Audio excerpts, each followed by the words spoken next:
చేయిస్తుంది. కనీసం ఆ నిజం పబ్లిక్కు తెలియాలనే దానికోసమన్నా చెప్పాల్సి వస్తుంది. సో బేసికలీ మేము చేస్తుండేది అనాలిసిస్ ఆఫ్ బడ్జెట్ కాదు, అనాలిసిస్ ఆఫ్ అసత్యాలు. ఏవేవి అసత్యాలని చెప్తాను నేను. ఇప్పుడు గత ఏడాది ఎంత చూపించినారండి? ఆదాయం వచ్చేసి 1,28,126 కోట్లు.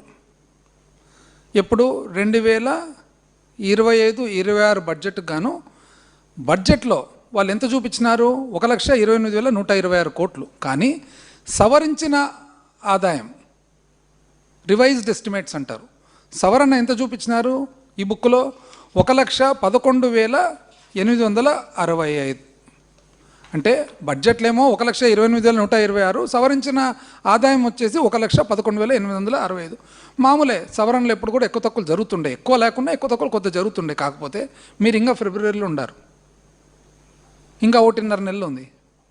పోనీ ఇప్పటి వరకు ఎంత వచ్చింది? ఫస్ట్ 9 నెలలది ఎంత వచ్చిందని చూస్తే 67,459 కోట్లు మాత్రమే. అంటే మీ ప్రకారంగా ఈ 3 నెలల్లో జనవరి, ఫిబ్రవరి, మార్చిలో మీకు 44,407 కోట్లు ఆదాయం వస్తుందని అనుకుంటున్నారు. 9 నెలలకు గాను 67,500 కోట్లు వస్తే ఈ 3 నెలల్లో 44,500 కోట్లు వస్తుందంట. ఇది నమ్మేదేనా? అసలు ఇది వీలవుతుందా? 2025-26లో మొదటి 9 నెలల కాలానికి మరి 67,459 కోట్లు ఏది? పన్నేతర ఆదాయాలు. మరి ఈ ప్రకారంగా ఒకవేళ పెంచుకుంటూ పోతే ఈ 3 నెలలు, అంటే ఒరిజినల్గా ఇంతవరకు 9 నెలలు ఎంత వచ్చింది అనేది కానీ ఒకవేళ మిగతా 3 నెలలు కూడా చూస్తే ఎంత వస్తుంది మీకు? 90,000-95,000 కోట్లు రావాలా. 90,000-95,000 కోట్లు మాత్రమే మీకు వచ్చేది. కానీ మీరు వచ్చే సంవత్సరానికి ఎంత చూపిస్తున్నారు? 1,37,320 కోట్లు చూపిస్తారు. అంటే ఈ ప్రకారము ఎంత? ఈ సంవత్సరముకు వచ్చే సంవత్సరానికి 45% పెరుగుతుందంట ఆదాయం. విన్నారండి ఎవరన్నా? ఇది వీళ్ళకి అవార్డు ఇస్తారు, ప్రపంచవ్యాప్తంగా వీళ్ళకి అవార్డు ఇచ్చి ప్రతి దేశాలు విదేశాలు అందరూ కూడా పిలుచుకొని కన్సల్టెంట్లకు పెట్టుకుంటారు. ఒక సంవత్సరంలో ఎక్కడన్నా కానీ విన్నారా 40% పెరిగే? ఇప్పుడు అవాస్తవాలు చెప్పేదానికన్నా ఒక లిమిటేషన్ లేదా? మీరు పెరుగుతుండేది ఎంత? 3.4%. 3.4% పెరుగుతూ ఇంతవరకు మీ రికార్డు 3.4%. మేము ఏ రోజు 9% తగ్గలే. 2019 నుంచి 24 మీరు లెక్కలు తీయండి. వైఎస్ఆర్సీపీ ప్రభుత్వము జగన్మోహన్ రెడ్డి గారు ముఖ్యమంత్రిగా ఉండగా కోవిడ్ రకరకాల బాధలు తీసుకున్నా కూడా CAGR, compounded annual growth rate, అంటే సంవత్సరం మీద సంవత్సరం తీసుకుంటే యావరేజ్ 9% పైన పెరిగినాం. మీరు సంపద సృష్టి, అనుభవము, అసలు గొప్ప మేధావులు, మాకంత తెలివి లేదు, మేము చూస్తే 9% పెరుగుతుంది, మీరు చూస్తే 3.4% పెరుగుతున్నారు.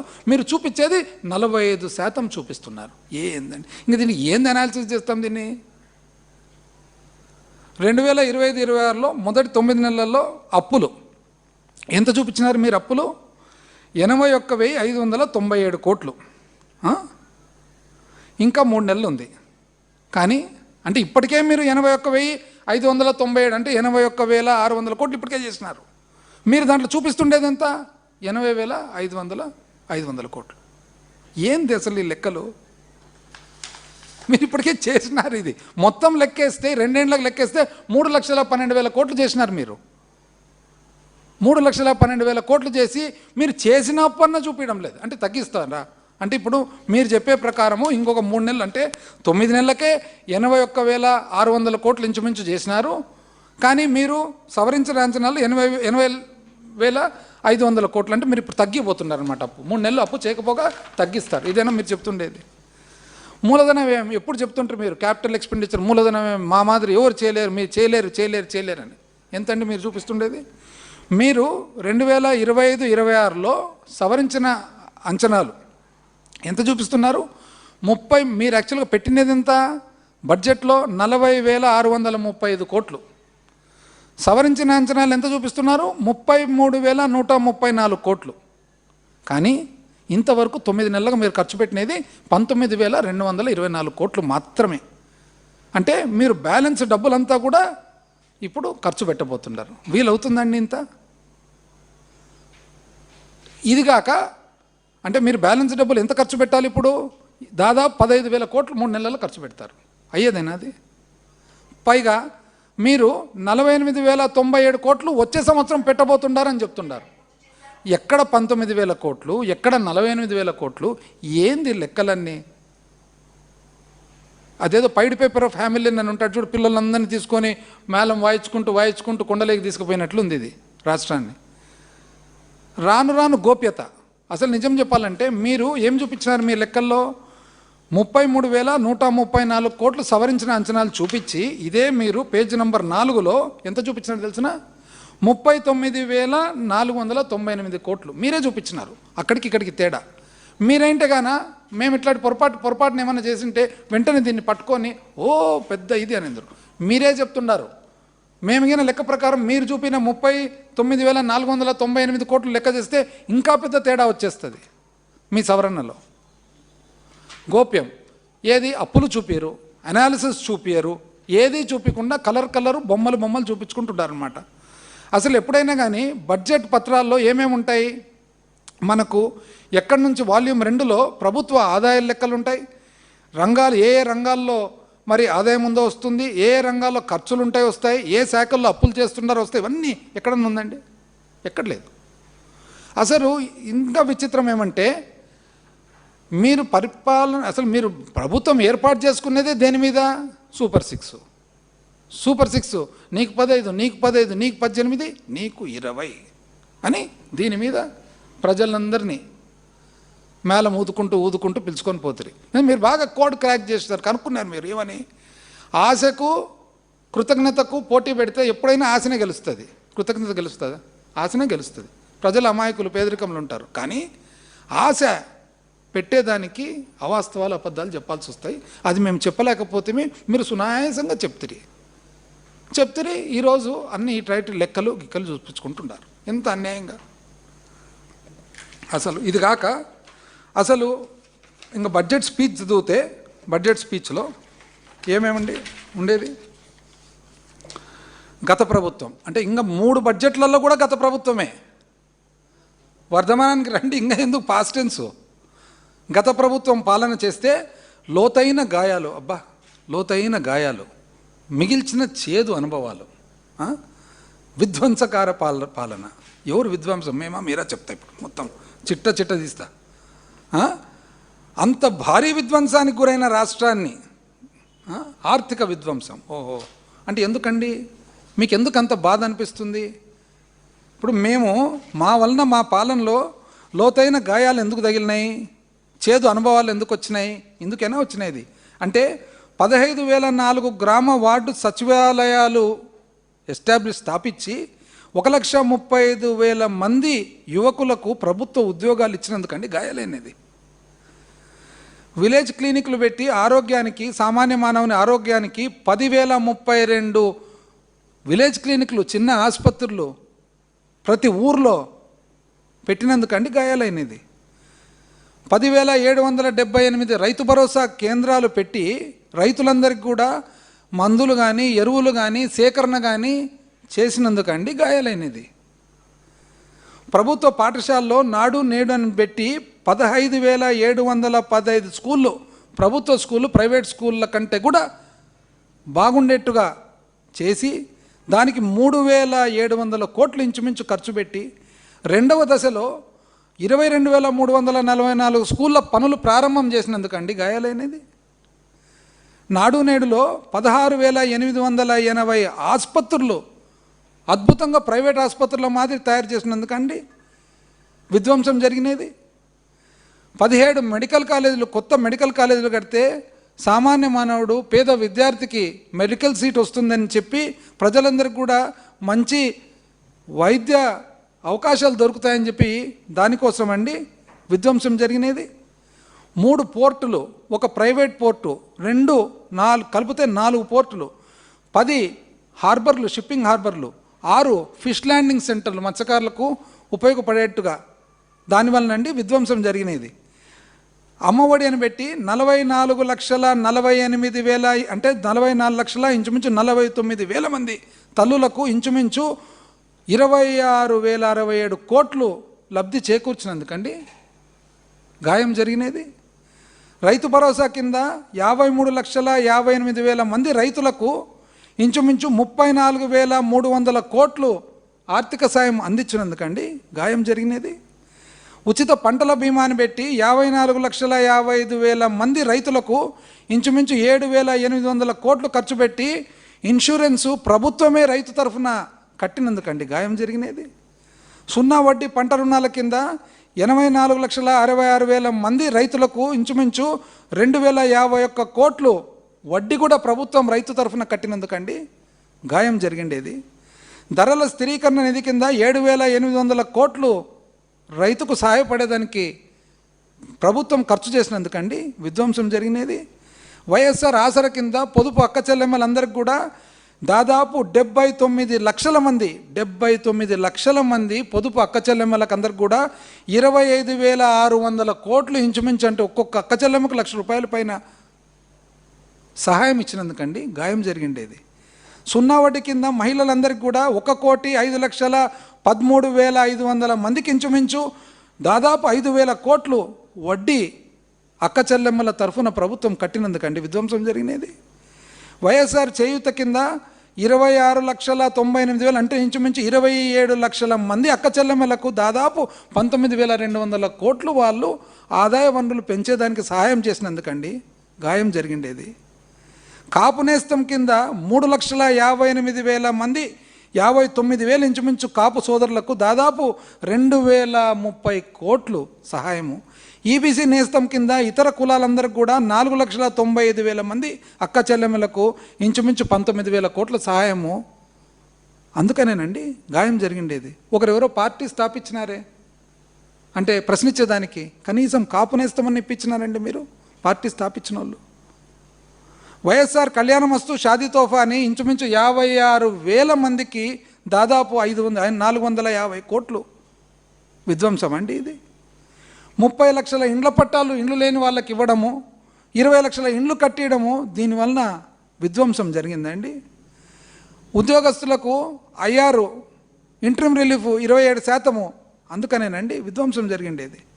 కోవిడ్ సంక్షోభంలో భారతదేశంలోనే 1వ 2వ స్థానంలో నిలిచింది ఆంధ్రప్రదేశ్ రాష్ట్రం జగన్మోహన్ రెడ్డి గారు ముఖ్యమంత్రిగా ఉండంగా, అందుకనేనండి విధ్వంసం జరిగిండేది. దిశ కార్యక్రమాలు చేసి మహిళలందరికీ కూడా భద్రత కల్పించినాం కదా, అందుక గాయం.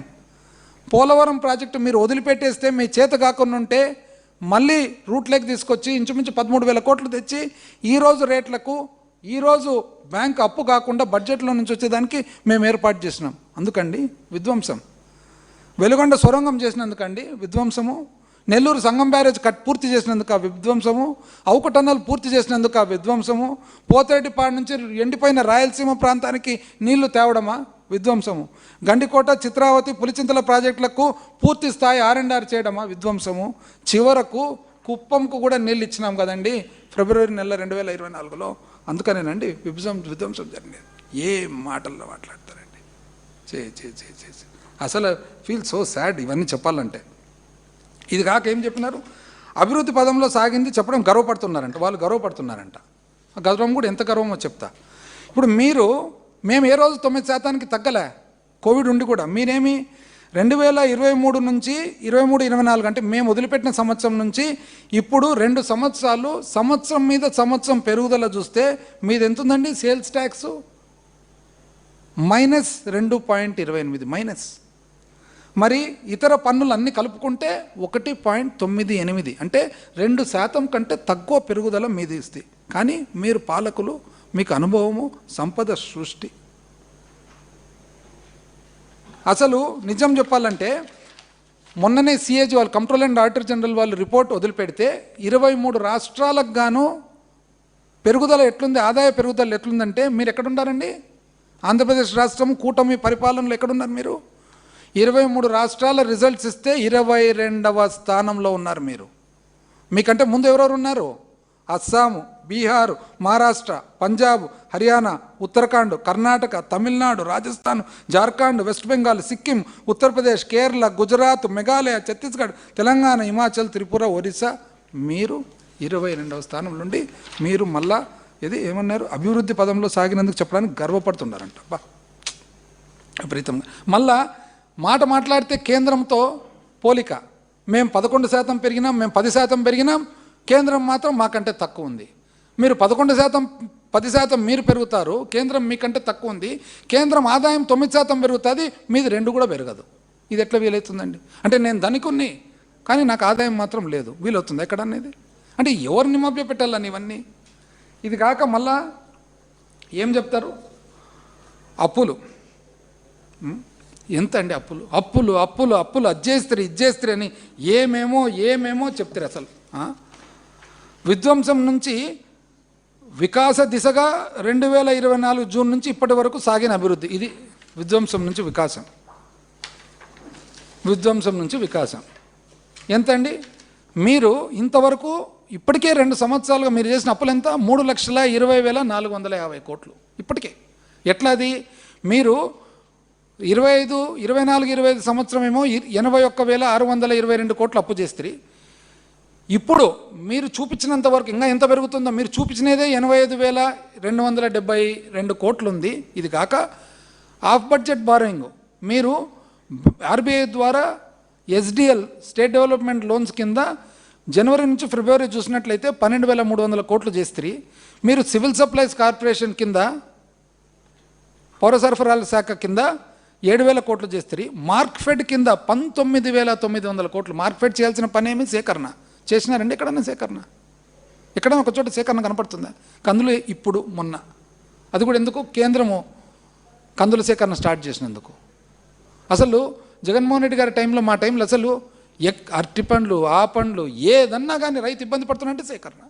ఇప్పుడు ఇది కాక మీరేం చేస్తున్నారండి? ఆఫ్ బడ్జెట్ మార్క్ఫెడ్, ఏపీఎండి ఖనిజాభివృద్ధి సంస్థ 9,000, పవర్ ఫైనాన్స్ కార్పొరేషన్ 9,610 కోట్లు, డిస్కామ్లు 12,110 కోట్లు, ఎయిర్పోర్ట్ డెవలప్మెంట్ 1000 కోట్లు, జలజీవన్ మిషన్, ఇదైతే మరీ ఆశ్చర్యం, జలజీవన్ మిషన్ కింద 10,000 కోట్లు అప్పు చేసినారు. అసలు ఎట్లా చేసినారండి? దేనికి వాడినారు ఈ డబ్బులు? భారతదేశము దేశవ్యాప్తంగా పోయిన సంవత్సరము కేంద్ర బడ్జెట్లో వాళ్ళు ఏమన్నారు? దేశవ్యాప్తంగా 18,000 కోట్లు ఖర్చు పెట్టినారు జలజీవన్కు. అంటే దేశవ్యాప్తంగా 18,000 కోట్లు ఖర్చు పెట్టినారంటే అర్థమేమి? అర్థము దేశము, అర్థము సెంటరు, అర్థం స్టేటు. అంటే 18,000 కోట్లలో దేశవ్యాప్తంగా ఖర్చు పెడితే అప్పుడు ఎంతండి? 17,000 కోట్లు, 18,000 కోట్లు అంటే 8,500 కోట్లు, 9,000 కోట్లు దేశవ్యాప్తంగా ఖర్చు పెట్టినారు. దేశవ్యాప్తంగా 30 రాష్ట్రాలు కలిసి 9,000 కోట్ల కంటే తక్కువ 8,500 కోట్లు ఖర్చు పెడితే మీరొక్కరు 10,000 కోట్లు ఖర్చు పెడతారా? ఎట్లా? అంటే ఎక్కడ వాడినారు డబ్బులు? దేశమంతా కలిసి 8,500 కోట్లు ఖర్చు పెడితే మీరొక్కరు 10,000 కోట్లు దాని పేరు మీద అప్పు చేసినారు. ఎక్కడ పోయినట్లు డబ్బులు? వైట్ పేపర్ అంటారు చూడండి, దీని మీద పెట్టండి వైట్ పేపర్. నెక్స్ట్ మీరు నిజంగా చెప్పాలంటే ఈ మొత్తం కార్పొరేషన్లలో ఎంతెంత డబ్బులు వాడినారు, దేనికి వాడినారని వైట్ పేపర్ పెట్టండి. ఏపీఐసి ఇండస్ట్రియల్ ఇన్ఫ్రాస్ట్రక్చర్ కార్పొరేషన్ 8,500 కోట్లు, బెవరేజెస్ కార్పొరేషన్ మాకైతే చెప్తుంది అబ్బా కిక్కు ఎక్కువ మక్కు ఏమేమో రాస్తుంది. అప్పులు అప్పులు. ఇప్పుడు మీరు చేసేది, మీరు డైరెక్ట్గా ఏం చేసినారు? అసలు డైరెక్ట్ డెబిట్ మెకానిజం ఇచ్చినారు ఏపీఎండిసికి అయితే. అంటే డైరెక్ట్ ఆర్బీఐ డబ్బులు తీసుకునేటట్లు మీ అకౌంట్లో నుంచి. ఆర్బీఐ కాదు, ఎవరు అప్పు ఇచ్చినారో అప్పు వాళ్ళు, అప్పుదారులు. టిడ్కో 4,451 కోట్లు, ఇంకా అమరావతి 47,900 కోట్లు ఇంచుమించు. ఇది మీరు చేసిండేది. ఇది కాక జిఎస్డిపి ఫిగర్స్ ఎక్కడెక్కడ. ఇప్పుడు మీరేమంటారు? 11.7 మీరు పెరిగినారంటారు, కేంద్రం మాత్రం 10 లోపలనే అంటారు. మరి కేంద్రానికేమో ఇంచుమించు 9% 9% ఆదాయం వస్తుంది, మీకు 2 కూడా రావడంలే. ఇది ఎట్లా? ఇది